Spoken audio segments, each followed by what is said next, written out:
Tęsiame 100 klausimų seriją. Šiandien vėl keičiame kampą. Perjungiame rodiklį į užsakymų sumą 1000 eurų.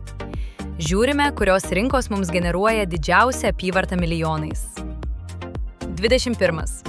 Kuri šalis yra mūsų pajamų lyderė? Tai Kinija.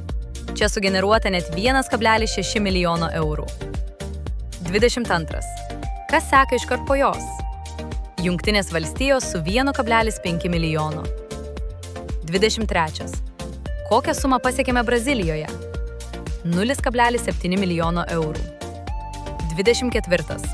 Ar kitos rinkos stipriai atsilieka? Na, Jungtinė karalystė, Prancūzija ir Ispanija generuoja 100-tūkstantines sumas. 25. Ką mums sako apatinė lentelė apie potencialą?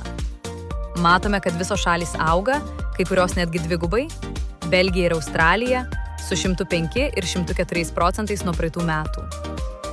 26. O kur turime suklusti?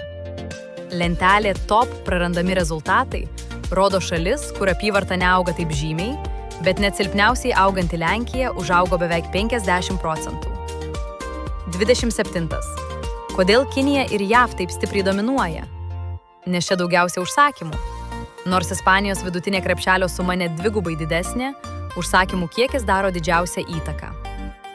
28. Ar šis vaizdas pasikeitė nuo praėjusio video? Taip, nes dabar vertiname ne prekių kiekį, o realius pinigus. 29. Ar tai padeda skirstyti reklamos biudžetą? Vienareikšmiškai. Milijoninės rinkos reikalauja didžiausio dėmesio. 30. Kokia bendra šių top šalių apyvarta? Ji sudaro liūto dalį mūsų 4 milijonų apyvartoje. Jau 30 klausimų įveikta. Kitame video nersime į sezoniškumą.